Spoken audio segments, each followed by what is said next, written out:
शिव अनंत, शिव कृपा अनंता। संपूर्ण ब्रह्मांड में शिव से, या बोला जाए कि संपूर्ण ब्रह्मांड ही शिवमय है। वैसे तो 365 दिन ही शिव के हैं। ईश्वर का वास हमेशा, हर पल, हर क्षण, हर वस्तु में विद्यमान है।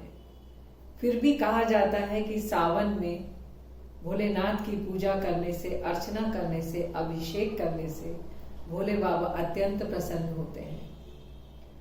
और हम बहुत भाग्यशाली हैं, इस बार का अधिक मास सावन में आ रहा है। अर्थात आपको आराधना के लिए, पूजा के लिए 4 या 5 सोमवार ही नहीं, पूरे के पूरे 8 सोमवार मिलने वाले हैं। तो आइए जानेंगे कि 8 सोमवार का उपयोग हम किस तरह से करें और भोले बाबा को प्रसन्न कर अपने और अपने परिवार की भलाई के लिए उनके चरण में, उनकी शरण में जाते हुए कैसे फल प्राप्त करें।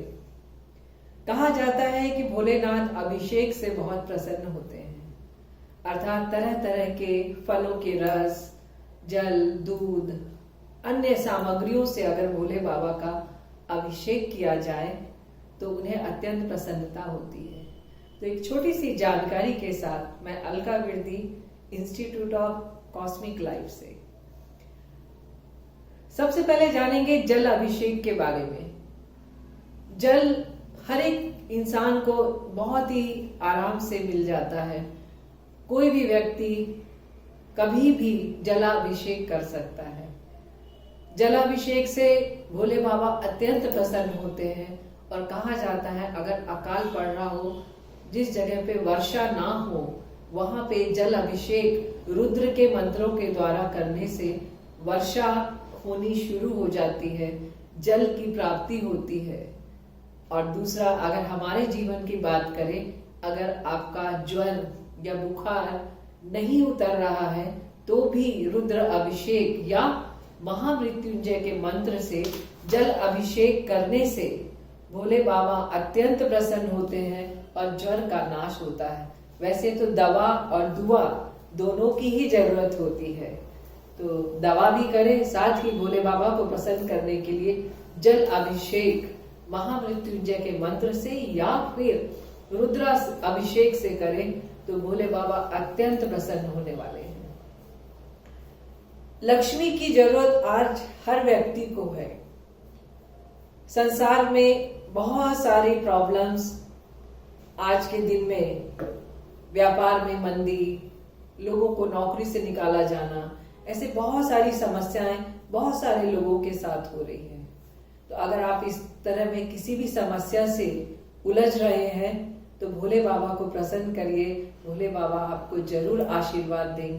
करना सिर्फ इतना सा ही है कि गन्ने का रस ले आइए और गन्ने का रस लाके शिव जी को अपने सामने विराजमान करिए और श्री सूक्त के मंत्रों के द्वारा आप भोले बाबा का गन्ने के रस से अभिषेक करिए। आप देखिएगा लगातार पूरे सावन में अगर आप गन्ने के रस का अभिषेक करते हैं तो भोले बाबा प्रसन्न होके लक्ष्मी की प्राप्ति कराते हैं, क्योंकि सारा ब्रह्मांड तो भोले बाबा के ही पास में है। गाय का दूध, अगर किसी के घर में बहुत सारी लड़ाई झगड़े, अशांति, इस तरह का वातावरण बना रहता है, क्योंकि परेशानियों के कारण मानसिक रूप से भी इंसान परेशान होता है, तो छोटी छोटी बातों में भी ग्रह की शांति भंग होना शुरू हो जाती है। तो गाय का दूध इसके लिए बहुत उपयोगी है। भोले बाबा को गाय के दूध से ओम नमः शिवाय का मंत्र करते हुए अगर आप अभिषेक करते हैं और उसके पश्चात में उस जल को आप घर के कोने कोने में छिड़क दीजिए। ध्यान रखिए, जल कभी भी अभिषेक किया पैरों में नहीं आना चाहिए, इस बात का विशेष ध्यान रखिएगा। उस जल का छिड़काव पूरे घर में करिए, आप देखिएगा धीरे धीरे घर में शांति व्याप्त हो जाएगी। उसी दूध में अगर शक्कर मिला दी जाए, शर्करा मिला दी जाए, तो वो हमारी बुद्धि को बहुत प्रशस्त कर देती है। कोई भी बच्चे को अगर उसका नाम लेके, संकल्प लेके उस बच्चे के निमित्त अगर शर्करा मिश्रित दूध से भोले बाबा का अभिषेक किया जाए तो बच्चे की बुद्धि श्रेष्ठ होती है, बुद्धिमान होता है। प्यार, प्रेम इस यूनिवर्स की एक बहुत बड़ी पावर है। प्रेम है तो सारी चीजें हैं, अदरवाइज कुछ भी नहीं है। तो भोले बाबा की प्रसन्नता के लिए, प्रेम की प्राप्ति के लिए गन्ने के रस से ओम गौरी शंकराभ्याम नमः, ओम गौरी शंकराभ्याम नमः मंत्र से अगर आप भोले बाबा का अभिषेक करते हैं तो आप समस्त संसार में आपका नेम व्याप्त होता, नेम फिर बढ़ता है। अर्थात प्रेम की ऊर्जा आपके आभा मंडल में विद्यमान होती है। और उसी शहद को अगर हम रुद्र अभिषेक के द्वारा अभिषेक करें तो समस्त पापों का नाश होता है और साथ ही तपेदिक जैसी बीमारी में भी लाभ मिलता है। और हमेशा मैं बोलती हूँ, याद रखिए, दवा और दारू अर्थात दवाई भी करनी है और मंत्रों के द्वारा भोले बाबा को भी प्रसन्न करना है। दोनों ऊर्जा को अगर मिला दिया जाए तो बड़ी सी बड़ी बीमारियों में भी आराम रहता है। घी का अभिषेक हमको आरोग्य देने वाला और वंश वृद्धि करने वाला है। कई कारणों से, पितरों के दोष के कारण या ऐसे बहुत सारे कारण हैं जिसके कारण से वंश वृद्धि रुक जाती है। तो अगर इस तरह का आपके घर में, आपके परिवार में कोई भी प्रॉब्लम आ रही है, कोई भी रुकावट आ रही है, तो घी के अभिषेक से, मृत संजीवनी मंत्र से अगर आप अभिषेक करते हैं भोले बाबा का तो आरोग्य तो मिलता ही है, साथ में वंश वृद्धि भी होती है। शत्रुओं का नाश। आज के जीवन में लोग कंपटीशन में भागे चले जा रहे हैं। इतना कंपटीशन बढ़ गया है कि एक दूसरे के प्रति ही शत्रुता रखना शुरू हो गए हैं। अगर आप चाहते हैं कि आपसे कोई भी शत्रु ना, आपके कोई भी शत्रु ना रखे, शत्रुता ना रहे, तो आप याद रखिए, सरसों के तेल से महामृत्युंजय का जप करते हुए या सिंपल ओम नमः शिवाय का जप करते हुए अगर आप अभिषेक करते हैं तो भोले बाबा प्रसन्न होते हैं और समस्त शत्रुओं से आपकी रक्षा करते हैं। और कहा गया है कि अगर मोक्ष की प्राप्ति चाहिए, वैसे तो मोक्ष किसको मिला और नहीं मिला कोई जानता नहीं है, फिर भी अच्छे कर्म जो लोग करते हैं, लोगों की मदद करना, सद्भावना रखना, करुणा रखना, दया रखना, ये मोक्ष के कारण है, मोक्ष की ओर अग्रसर होने के साधन है। आप मोक्ष की राह पे बढ़ सकते हैं, लेकिन अगर आप चाहते हैं कि भोले बाबा ये सारे करुणा, दया से आपको भर दे और आप हमेशा इतने सामर्थ्यवान हो जाएं कि समस्त संसार का कल्याण करते हुए मोक्ष की ओर अगर आप बढ़ना चाहते हैं तो समस्त तीर्थों के जल से भोले बाबा का अभिषेक करिए। जरूर आपके मन में करुणा, दया, सद्भावना, लोगों के प्रति समर्पण और आगे मोक्ष की ओर प्रशस्त होने का मार्ग जरूर मिलेगा। पंचामृत एक ऐसा अभिषेक है जिसको करने से कहा गया है कि जो व्यक्ति अभिषेक करता है वो तो फल की प्राप्ति करता ही है, लेकिन अगर अभिषेक होते हुए कोई भी व्यक्ति उसे देख भी ले तो उसे भी उसका फल प्राप्त होता है।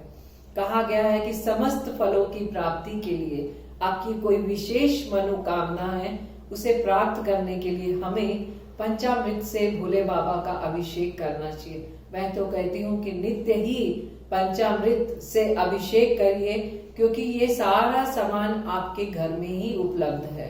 पंचामृत अर्थात दूध, दही, शर्करा, घी और शहद, इसका भी मेजरमेंट होता है, वो मैं आपको इस अभिषेक में जरूर बताना चाहूंगी। अगर सही मेजरमेंट से पंचामृत बनाया जाए तो उसके अधिक फलों की प्राप्ति होती है। जितना आप दूध लेते हैं उससे आधा दही लीजिए, उससे आधा शर्करा लीजिए, उससे आधा घी लीजिए और उससे आधा शहद लीजिए।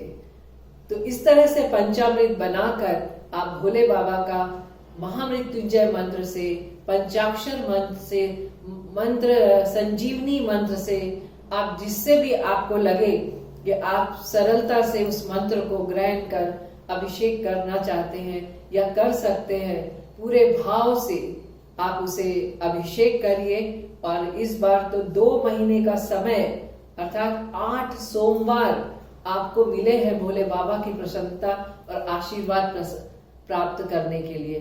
तो इस मौके को गंवाना नहीं है, समर्पित हो जाना है उस ब्रह्मांड के शिवमय एनर्जी के आगे। और मैं कहती हूँ कि माला लेके जपने मत बैठिए, हाथ में सामग्री लीजिए और उस सामग्री को भोले बाबा पे अर्पण करते हुए अभिषेक करते चले जाइए। 21 मिनट, आधा घंटा, और हो सके तो पति पत्नी अगर दोनों ही मिलकर इसको करते हैं तो माँ की प्रसन्नता भी साथ में मिलती है।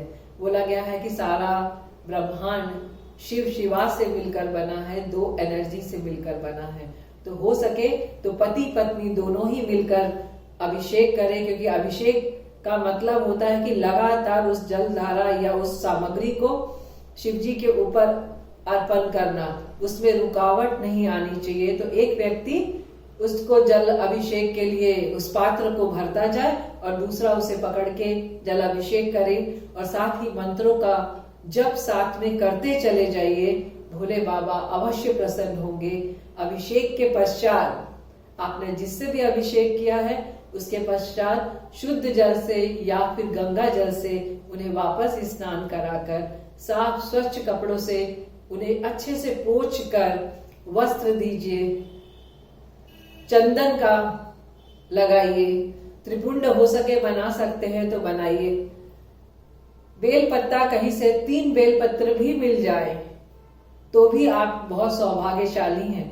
शिव जी पे बेल पत्र अर्पित करिए, और कहीं से पारिजात का पुष्प मिल जाता है तो सोने पे सुहागा, तो उसके पश्चात पुष्प अर्पित करिए, कपूर की आरती करिए, क्षमा प्रार्थना करिए और जमीन पर जल डालकर प्रणाम करके उठिए। आप देखिएगा भोले बाबा अत्यंत प्रसन्न होंगे और प्रसाद के रूप में आपके घर में जो भी उपलब्ध है आप उसे चढ़ाइए, क्योंकि जो भी हमारे पास है वो उनका ही दिया हुआ है और वो उनको ही अर्पित है। तो जो भी आप भोग लगाना चाहें साथ में भोग भी जरूर लगाइए। और लगातार अगर आप इस अभिषेक को 2 महीने तक करते हैं, करीब 2 महीने का अर्थात 60 दिन के करीब हो जाता है अगर आप इसे करते हैं, तो आप देखिएगा भोले बाबा की, माँ जगत जननी जगदम्बा की विशेष कृपा आप पर और आपके परिवार पर जरूर बनेगी।